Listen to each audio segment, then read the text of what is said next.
en parler. J'ai le plaisir d'avoir avec nous Adel Jabbar, depuis le Canada, militant et observateur politique. Hassan Hirish, docteur en sciences économiques, analyste politique. Docteur Mohamed Lamine Chiban, médecin depuis l'Algérie. Bienvenue à vous trois. Mohamed Lamine Chiban, merci d'être avec nous. C'est à moi de vous remercier. Et Jamel, vous m'entendez bien? Très bien, vous entendez très bien. Ah, c'est parfait. Alors, je vous salue à travers vous, toute l'équipe d'Al Magharibiya Al Habiba. Merci. Je salue M. Hassan Hirish et beaucoup d'estime pour le respectable Adel Jabbar. Merci. Et merci. Je voudrais saluer tous ceux qui nous suivent, min al-ahrari wa al-shurafa'i, ceux qui aspirent à la liberté, à la dignité et à la justice. Merci. Je voudrais commencer, si jamais avant que vous ne commenciez, vous commenciez, si je peux me permettre, docteur, je viens de passer M. Qais Saïd, il a commis un lapsus ô combien révélateur et qui fait peur quelque part. Il a dit « Hatta tarja' Tunis kama kanat ». Ça veut dire il est dans une dynamique qui tend à refaire la Tunisie comme elle était donc du temps de Ben Ali. Ou alors est-ce qu'il voulait dire autre chose selon vous? Et je vous laisse vous exprimer sur la question selon l'angle qui vous semble le plus adapté. Tfaddal.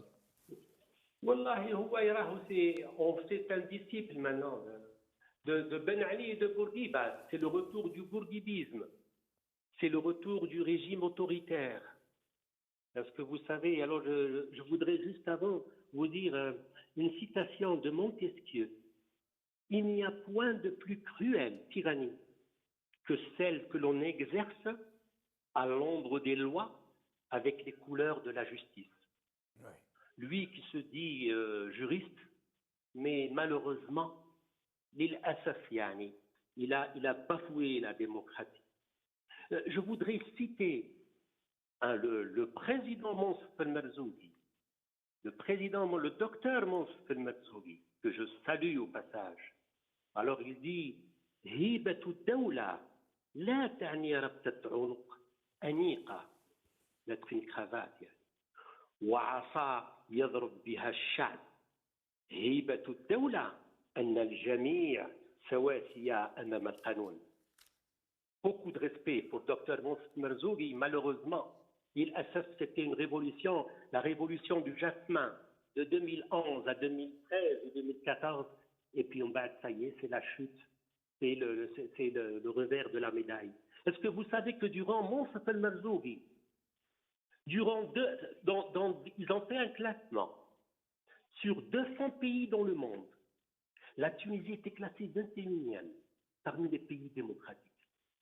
21e sur 200. Il y avait 80 pseudo-démocrates ou l'aukhrin ha ma nahdrouch alayhom khalas. Il faut bannir hukm al-fardi, akhi Jamal Eddine. Et la Tunisie, Thawrat Tunis, Thawrat le jasmin, la révolution du jasmin. ثورة التوانسة أعطت effectivement نفسا لكل الشعوب. Rappelez-vous 2011-2014 جات الثورة وراح وكما قالها هذاك اللي خلاها بن عليه هرب. Eh ben, c'est grâce aux Tunisiens, grâce à la révolution du jasmin, ensuite toutes les dictatures طاحوا. La Libye تاع القذافي, l'Égypte تاع مبارك. Malheureusement, rapidement, c'est رجعنا notre tyran, Sisi. La Syrie, Bachar al-Assad, il s'est reconstitué sans l'aide de la Russie, sans l'aide des Iraniens. Wallahi ma كان يقعد نهار. Le Yémen, هاوراه. الطغيان والظلم يؤدي إلى الثورات. Mais justement, Mohamed Lamine Chiban, vous nous y amenez tout naturellement, et je vous en remercie. Comment expliquez-vous que face à ces peuples qui se sont mis debout, qui ont marché vers l'aube, vers demain, vers leur avenir, qui ont enfin pu chasser leurs despotes d'une façon absolument merveilleuse, fabuleuse, comme ça, s'est passé pendant la révolution de Jasmin en Tunisie, qui avait donné le signe de départ de révolution. On parlait de printemps des peuples, que la réaction et la contre-révolution par la suite allaient qualifier de l'hiver boueux et sanglant des peuples. Comment expliquez-vous, de la même manière, comment expliquez-vous pour le Hirak algérien, qui a été, disons-le, avouons-le, reconnaissons-le, terrassé par la contre-révolution et la subversion, de même que pour la Tunisie dont on voit aujourd'hui les résultats, de même que pour la Syrie, le Yémen, la Libye, la Syrie surtout, tout particulièrement, que la contre-révolution et la subversion ont eu le dessus sur la volonté des peuples, sur de très grandes révolutions. Comment expliquez-vous que ça soit ainsi dégradé?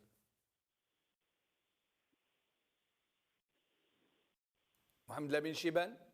Oui, Jamel Eddine, vous savez, cette contre-révolution, elle n'aurait pas eu lieu s'il n'y avait pas la bénédiction de la France, s'il n'y avait pas la bénédiction de l'Égypte et des Émirats, et s'il n'y avait pas la bénédiction de d'autres pays qui sont allergiques à la démocratie et qui ont peur justement de la contagion démocratique.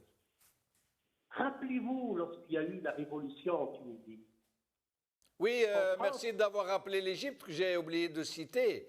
La révolution égyptienne qui a réussi à chasser Moubarak, et on sait comment ça s'est passé par la suite, comment un président élu a été assassiné, comment ses enfants ont été assassinés, comment toute sa famille a été broyée, dans l'indifférence quasi générale.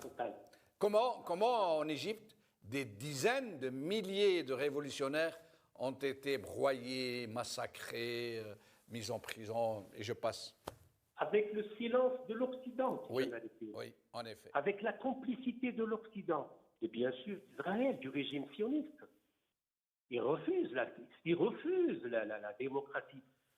Les deux seuls présidents élus démocratiquement dans le monde arabe, c'était Monsef al-Marzougui, Rabbi Yahfadou, et le docteur Morsi, Allah yarhamou youssahi. Les deux présidents élus démocratiquement.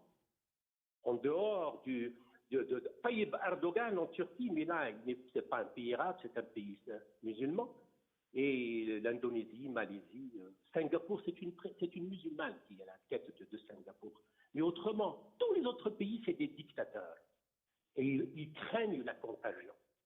Ils craignent la contagion. Alors c'était après une transition vraiment démocratique sous Monsef al-Marzougui. Nous assistons malheureusement à un retour du pouvoir autoritaire et le pouvoir ultra-policier de Narjao.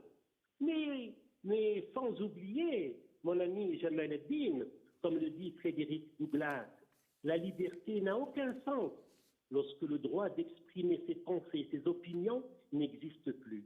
Ce droit, parmi tous les droits, est la hantise des tyrans. La hantise des tyrans. C'est le droit qui attaque en premier, car ils connaissent son pouvoir. Donc, Jamel Eddine, si vous permettez, من لم يقبل بقول الحق ابتلاه الله بقول الباطل. Restez avec nous, Mohamed Lamine Chibane. Mohamed Lamine Chibane, je suis tenté de vous demander de nous donner votre avis sur cette même question de la contre-révolution, de la subversion, qui, de mon modeste avis, même si c'est un peu pessimiste, ont réussi à terrasser les volontés des peuples à s'émanciper de leurs despotes respectifs. جمال الأوطان أولا لا تبنى بالديكتاتورية. الأوطان تبنى بالقانون. Et là, ce qui se passe en Tunisie, ça s'est déjà passé chez nous. Nous avons eu l'Asr al-Zahabi, c'était de 89 à 92. Il y avait une récréation, mais rapidement fermée par certains généraux. Alors, tout à l'heure, quand j'ai cité cette contre-révolution, la France, les Émirats, le régime, l'État sioniste, mais aussi la complicité des pseudo-démocrates. Comme l'a si bien dit professeur Nourdine Absat, des partis aussi de complaisance. Pardon, comme l'a dit Brahim Yonsi, que je salue au passage. Brahim Yonsi, dans votre émission, avait parlé des partis de la complaisance. C'est un tout. C'est un tout. Moualfin al-Uboudiya, Habbin al-Uboudiya, ils ne supportent pas la démocratie parce qu'ils n'ont pas leur place. Rappelez-vous, je vous parle de l'Algérie. Donc, 92, 91, je connais du salut, le front des forces socialistes. De très loin, j'ai le FLN, avec toute son armada, son argent. Donc, voilà où on est la situation. Et là, John Kennedy, permettez-moi de vous citer, John Kennedy dit à vouloir éteindre les révolutions pacifiques, on rend inévitable les révolutions violentes. La qadar Allah. Et là, voilà, quand on baillonne la vérité. Et Voltaire dit, je ne suis pas d'accord avec ce que vous dites, comme c'est beau, mais je me battrai jusqu'au bout pour que vous puissiez le dire. Le peuple algérien a besoin de liberté. Tous les peuples arabes aspirent à la liberté. Il y a toutes ces dictatures qui sont là pour qu'elles restent, pour qu'elles puissent bénéficier de leurs privilèges et des biens mal acquis. Eh bien, le peuple doit encore supporter. Mais je dis une chose, Akhi Jamal dit, je cite Jackson Brown, face à la roche, le ruisseau l'emporte toujours. Non pas par la force, mais par la persévérance. Allahumma wulli umurana khiyarana wa la tuwulli umurana shirarana.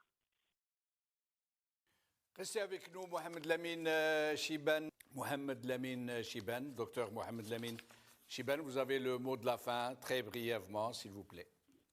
Je citerai Martin Luther King. Un homme meurt lorsqu'il refuse de défendre ce qui est juste. Un homme meurt lorsqu'il refuse de se battre pour la justice. Un homme meurt lorsqu'il refuse de prendre position pour ce qui est vrai. Che Guevara écoule, et je ne suis pas communiste, on commence à mourir quand on commence à garder le silence face à l'injustice. Alors, si Jamaluddin, si vous permettez, je lance un appel à l'opposition et de leur dire de ne pas tomber dans le piège. Quel piège? Le piège entre Ilmani et Islam. Ilmani et Islam. Parce que l'Ilmani, il دافع كرهه للإسلاميين يدافع الحكم المطلق العسكر والإسلامي كرهه للعلماني يطبل للحاكم صباحا ومساء. Alors si je termine, je voudrais terminer par لا بد لليل أن ينجلي ولا بد للقيد أن ينكسر. Voilà, mon ami Jamal. Merci. Je vous remercie pour l'invitation. Merci, docteur Mohamed Lamine Chibane. Merci, Adel Jabbar. Merci, docteur Hassan Herish. Merci à vous, chers amis, d'avoir suivi cette émission.